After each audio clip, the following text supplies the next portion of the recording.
To Mind Your Creative Business. I am Ed Shems, Ed, Fred, and Ed.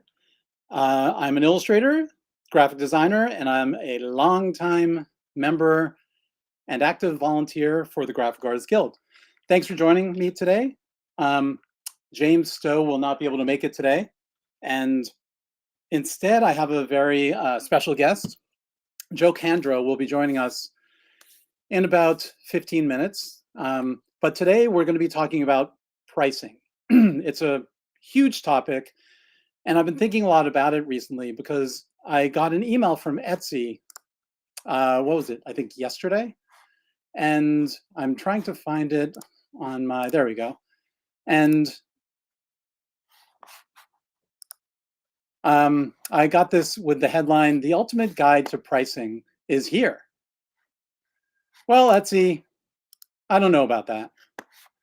As many of you know, the Graphic Arts Guild, of which I've been a member for at least 25 years, I mentioned, as well as an active volunteer. I think I mentioned that as well. Also has a pricing guide. And let's show that. Oh, this should be smoother. I'll be smoother soon. Also has a pricing guide, and that's the pricing handbook. And we think it's pretty ultimate as well. You know, it's funny because a quick online search reveals that everyone and their mother provides a, oh, there you go, provides a pricing guide, or just guidance on how to price. And they even offer calculators. You'll see calculators among there as well. And well, how does a calculator work? Well, what you do is you input the cost of the materials that you use to create. You add in your monthly bills. That would be, say, rent, electricity, mobile phone costs, paper. Well, maybe that's not a monthly bill. Heat, etc. And then you work out how much you want to get paid by the hour, and voila! A small black and white spot illustration for a publisher would come to about $12,000. Okay, I'm exaggerating, but only because I don't believe in pricing calculators. Instead, you have to figure out what the market value is of the thing you create or produce. How do you do that? Well, you reach out to your hundreds of friends who do that same sort of work. Easy peasy. Yeah, okay. I'm just kidding. But it's super helpful to be able to check in with someone, excuse me, who can give you a sense of how much they charge for a similar job that they did already, isn't it? That'd be a great way to do it. Uh, so I heard someone describe on social media how they send their pricing estimates to clients. They write, then they rewrite, then they revise their number, then they revise the text, then they enlarge the fee, then they reduce the fee, and then finally, once it's ready, they drop the estimate into an email, poise their cursor over their send button, close their eyes, and click. And then just kind of like grit their teeth, like, sound familiar? Wow, we waste so much of our time second guessing and self doubting. It'd be really helpful to kind of like streamline all this and make all this much easier for ourselves. In college, I did a big pen and ink illustration that I was so completely proud of. You know, the kind where you just want to keep adding marks to because you never want to be done with it. I'm sure all of you have been there. You just fall in love with your piece and you want to keep working on it. Well, I was finally done with it because I had to submit it. And my teacher found me erasing all my extraneous pencil lines that were outside the border of the art. And she advised me, we get paid to create the art, but not for cleaning it up. To be more efficient with your time and to be tidier, that's the way to go. But as an art student, I had no idea that I needed to know a little math. You know the equation, time equals money? Well, now as a longtime freelancer, I totally get it. The less time we waste, the more time we have to do what we love. And that might mean we get to make more art, or it might be about getting our work done so we can spend extra time with our kids. That's up to each of us. So if you need help pricing your work for your Etsy shop, go ahead and use their ultimate guide to pricing. That's going to be really helpful. Excuse me. If you're going to try to figure out how best to price your freelance work, use a guide that many artists, designers, creatives have collaborated with. And the Graphic Arts Guild's Pricing and Ethical Guidelines Handbook is what I've used for a millennia. All right, okay, maybe I'm not that old, but you know what I mean. um, so here's an important concept to work out. And you know what? I should probably check to see if anyone's leaving any comments because I would love to hear some comments as we go along. Looks like Ray. Hi, Ray. Thanks for joining us. Where are you? You're over on LinkedIn. Yeah, we have contracts in here. Pricing for logos at 25K. That's not unusual. Depends on the size of the company. So let me just continue on. So remember, like if a client needs you to bring your prices down from what you quoted, so you've sent them a quote, they want you to bring your price down a little bit. Um, what you need to think about is, hold on, I have some notes here that I want to try and follow. Um, so what you want to think about is what you take away when they ask you to bring down your price. Um, So what if you priced it too low that first time around? Then what ends up happening is you end up leaving money on the table. And here's that image I showed earlier. Don't leave money on the table. So so you want to make sure that you remember that times change. If you do a lot of the same types of work, you might just end up keep using the same pricing that you used for that first gig that you did a while back. So since times change, budgets change. Hopefully the budgets go up, but sometimes, all too often, they do end up going down. So think about how you price your work and figure out how to bounce your numbers off of someone who does similar work. Obviously, there will be differences. If you're a designer, it might be the number of pages that you're designing. Um, or for a particular client, you might have to deal with images and logos that are always of low quality, and you have to kind of figure that one out. If you're an illustrator, you might have deadlines of different lengths compared to the person you're talking to. Or if you're an Etsy seller, you might want to check out that guide I mentioned earlier. Again, uh, just remember, if a client needs you to bring your prices down, this is what I was trying to get to before, from what you quoted or estimated to them, then it's important that they understand that the deliverables have to go down as well. And that could be a longer deadline. That could be a shorter licensing time. So um, that might mean like if they have exclusive use of your illustration for their brochure, let's just say, for 5 years, and they want to bring the price down, then the number of years goes down to 3 years. Um, so a shorter licensing time, fewer sketches or comps. Um, that's a possibility as well. So I usually give about 3 rounds of revised sketches. But if they need to bring the price down, then I'll tell them, okay, well then we'll do two rounds of sketches. After that, I have to bill a little bit extra. Fewer rounds of changes also. So there are different ways that you can take away value, not in a negative way, but take away value if they need a lower price. Because if you bring that price down haphazardly, then they'll see your prices as haphazard and they'll push back accordingly. And we don't really want that. So when you open up the book to get some pricing, you have to be ready for what you find. And just in a minute, Joe's going to be coming here and he's going to be working with me on popping open this book, and we're going to give some example prices. So, but right now, Ray is asking me a couple of questions. Discovery, drafts, there are many different parts to starting a project. Um, I'm not going to get into what works for the various parts of it for this particular one, but Ray, I'm happy to jump into it for another Mind Your Creative Business. Briefs definitely help. If your client doesn't provide a brief for a project, then you can create the brief so that, well, it's important that you do create the brief so that both of you have the same understanding of what the project is. And if anyone has trouble with what a design brief is, first of all, I think there's probably a definition in here, and as well as maybe some even components of. So page 23, what should be in a design brief, and then responding to pages 21 and 22. So design proposals. So it's important for you to kind of figure out what a design brief should look like. And if you don't know what it looks like, check out the book, but also there are plenty of places you can look online to see what should be inside a brief for that particular job that you're working on. So that's a great question, Ray. Thank you for asking it. Joe just showed up, and so I want to bring him in. There you are, Joe. Hi, Joe. Welcome. Can you tell us a little bit about who you are and what you do? Well, I'm Joe Kandra. I'm the New England regional rep for the Guild.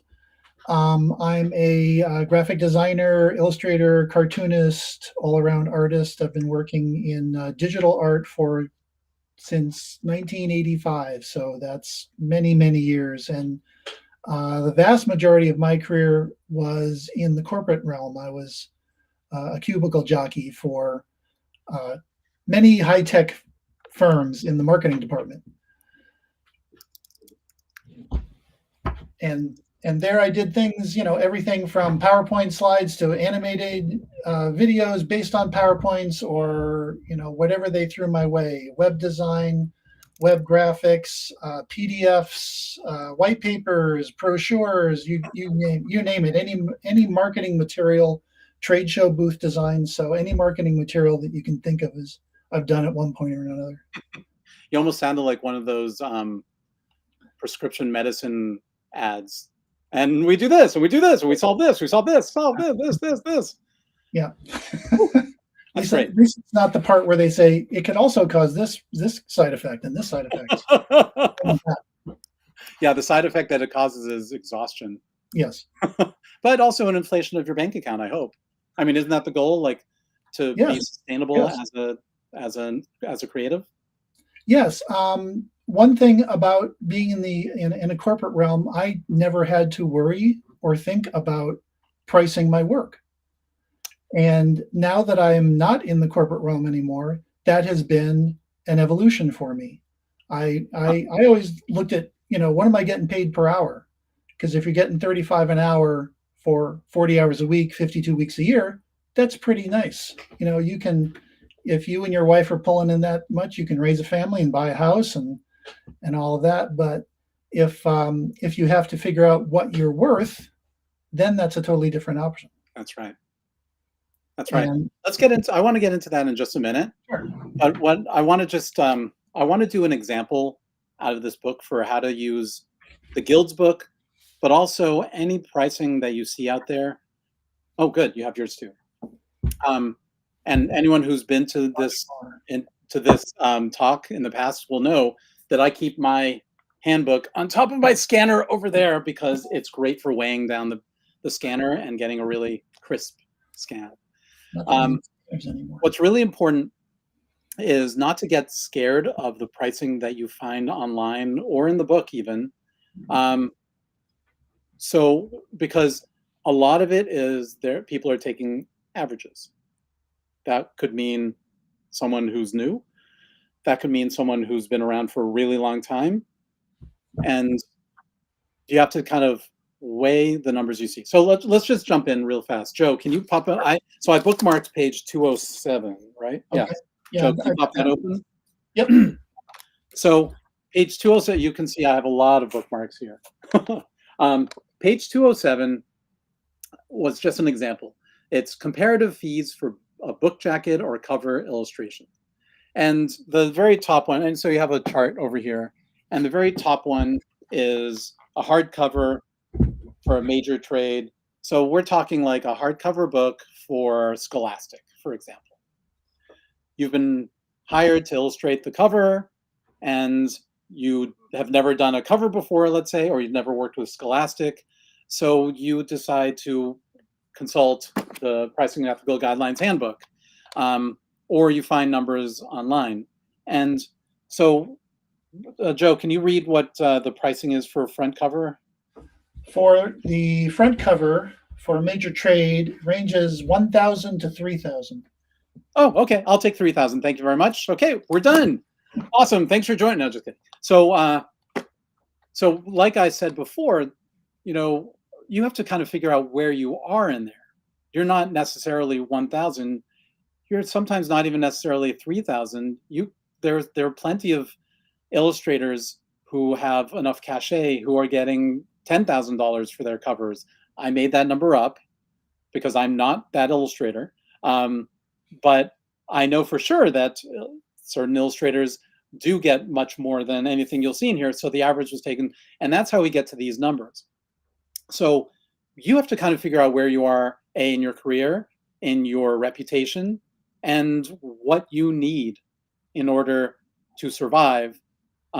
Because you might, I don't know, maybe this cover will take 2 months of your schedule, and you can't schedule any other projects during that time. Well, then maybe you need to make a certain amount of money, and that's how you figure out your numbers. Mm. So that's one example of how you use this. You don't want to jump in here and say, well, okay, I don't know where I should be. I don't think I should be 3,000. I don't think I should be 1,000. This is where you kind of have to figure it out for yourselves.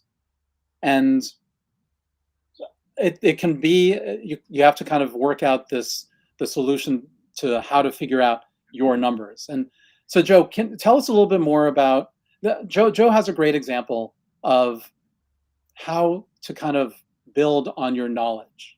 Yeah. Well, when I got into the freelance world, I only thing I had to go on was what was my hourly rate.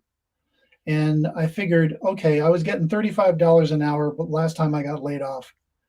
And I knew that $35 an hour was not a viable rate because you're not going to be working 40 hours a week. And so I did a lot of research and I did a lot of looking around and I thought, okay, I'll bump it up to like $45 an hour. And that felt kind of risky to me.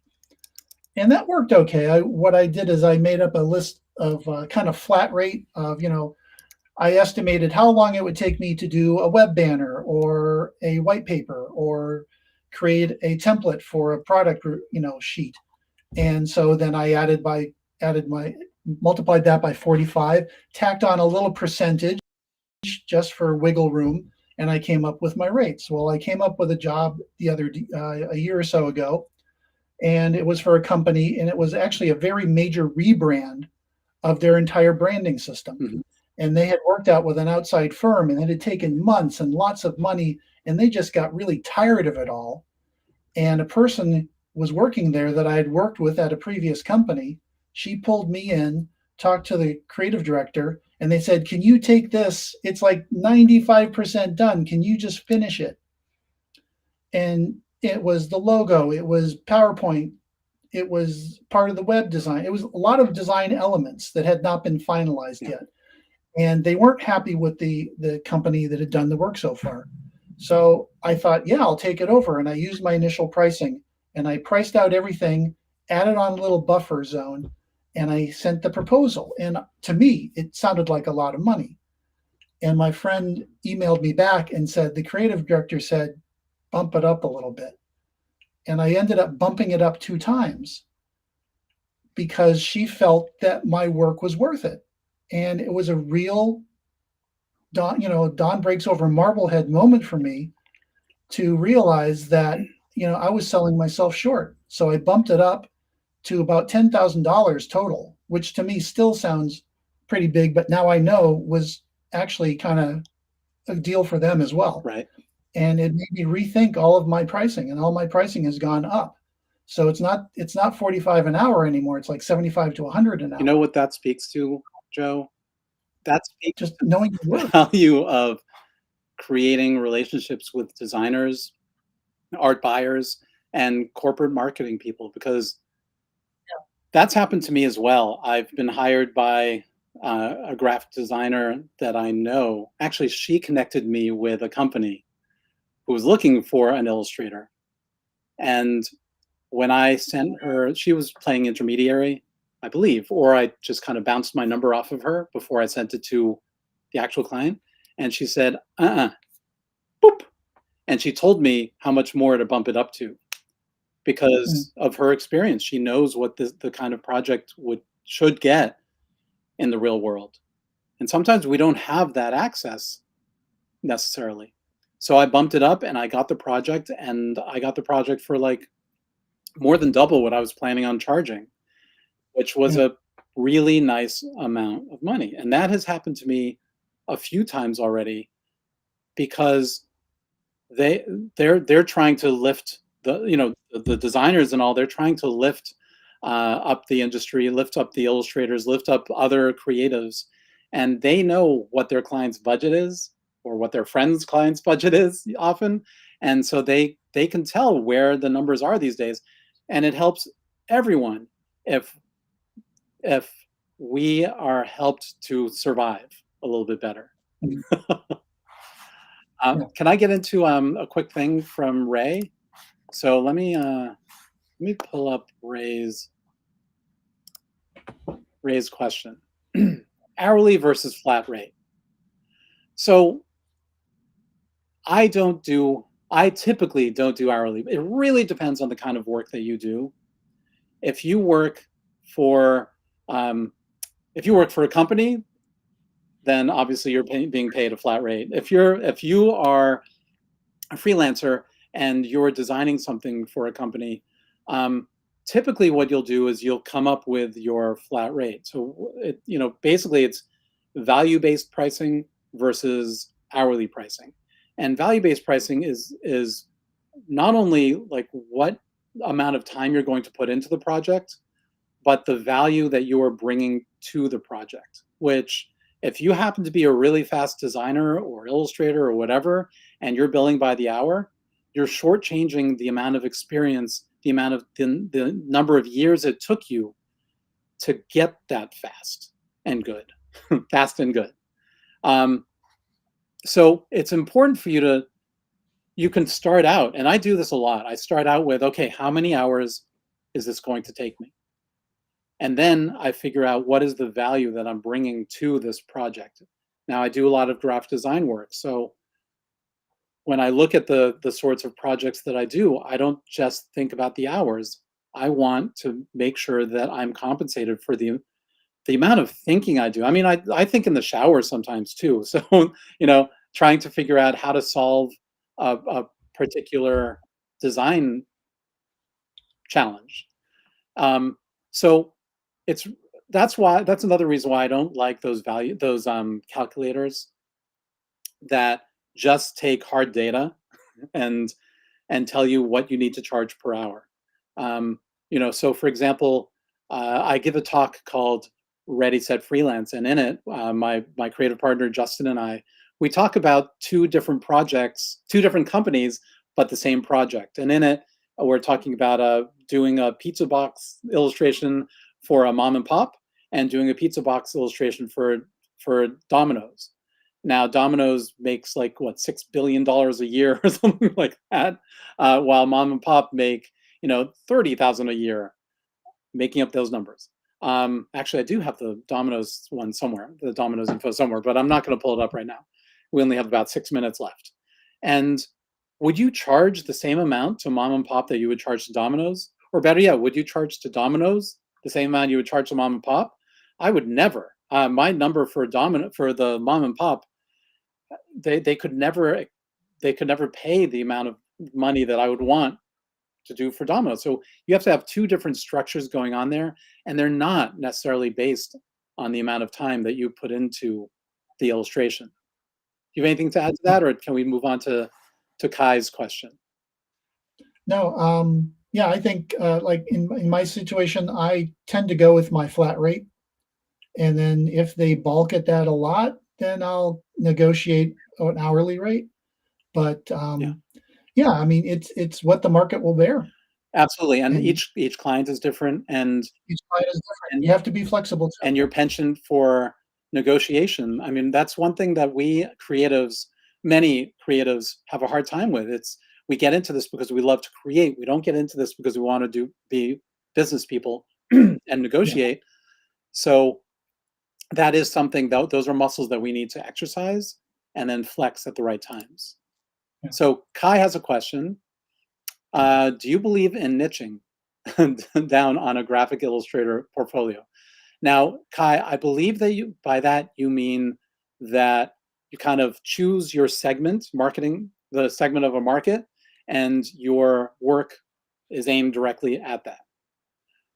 Um, I would say that's my assumption. If you don't mind, kind of clarifying more, that'd be really helpful.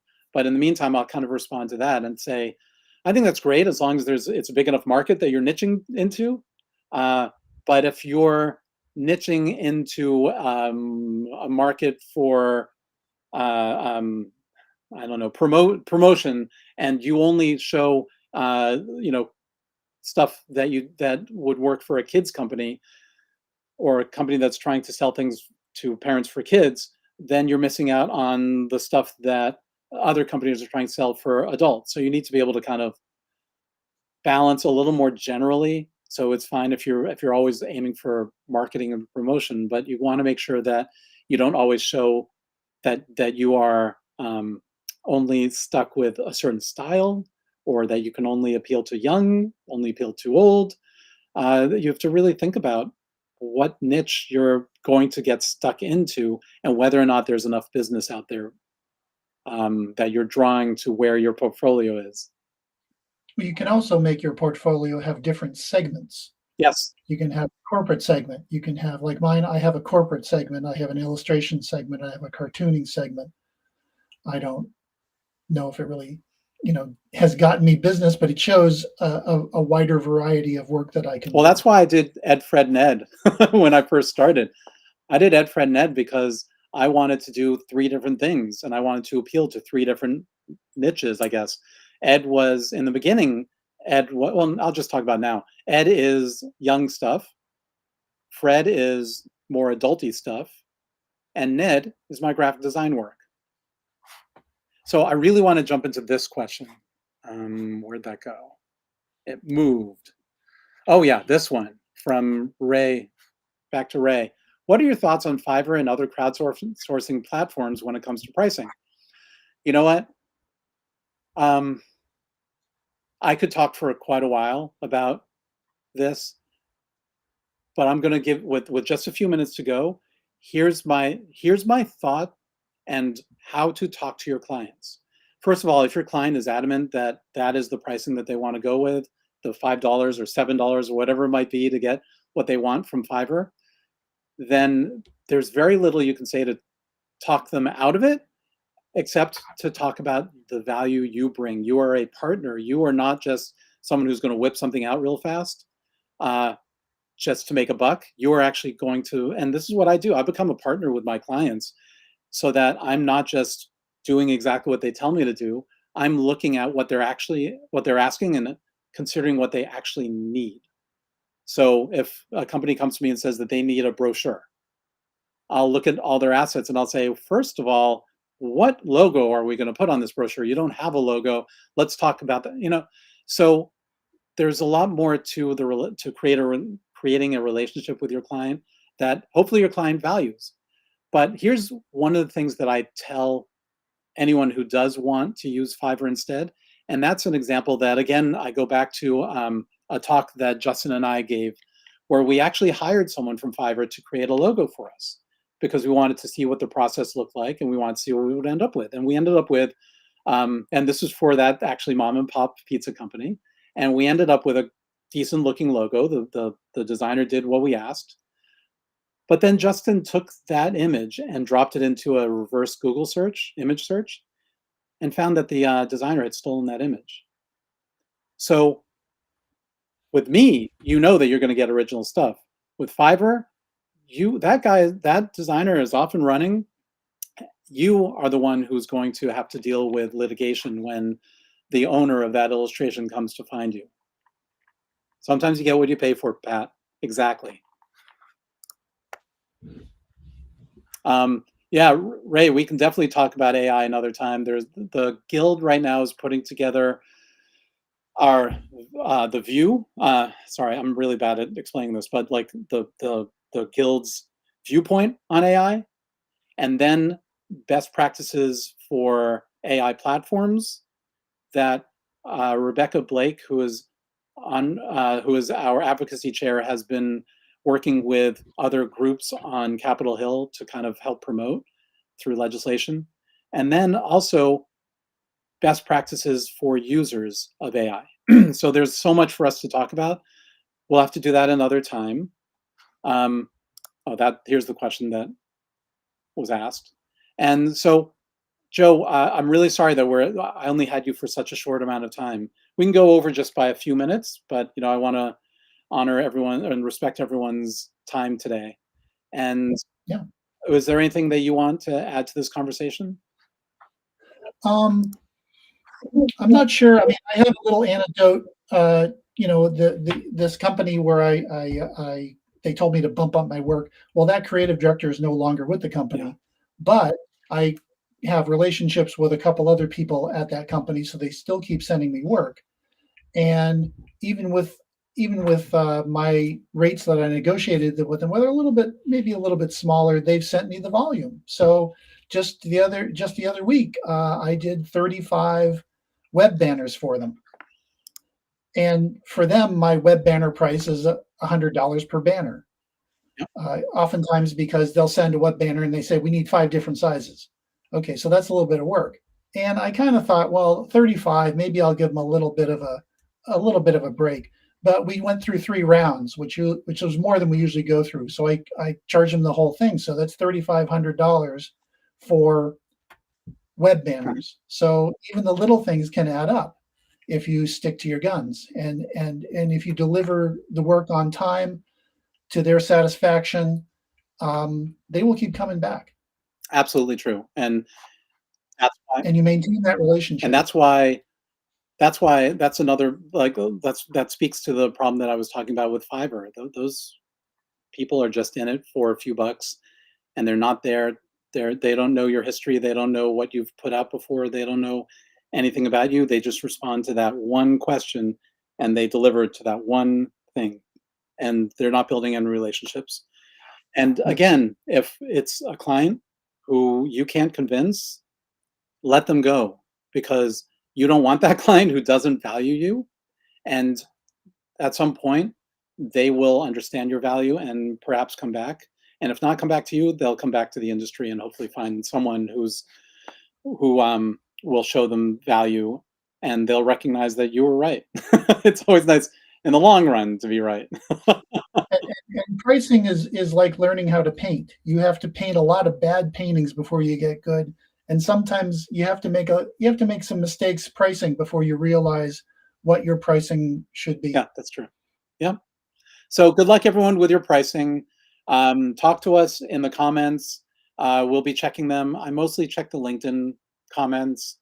I'll try to check out the YouTube ones as well, maybe Facebook too. But if you want to comment to me directly, you can find me absolutely everywhere as Ed Fred Ned. Oh wait, let me take this away, and you'll see my name. You'll see Ed Fred Ned right there. Um, and feel free to comment to me. We can talk a little bit more. Ray, let's connect. Um, and yep, Flecky, for me, it's cool to learn on the job. Yep, absolutely. So, Joe, I want to thank you so much for joining us Okay, today. It was really us, the royal we. It was really nice to have you here. Thanks for stepping in when James couldn't make it today, and no it was problem. really nice to get another perspective on this as well. So I hope you all learned something. Let me know in the comments; it'd be really helpful.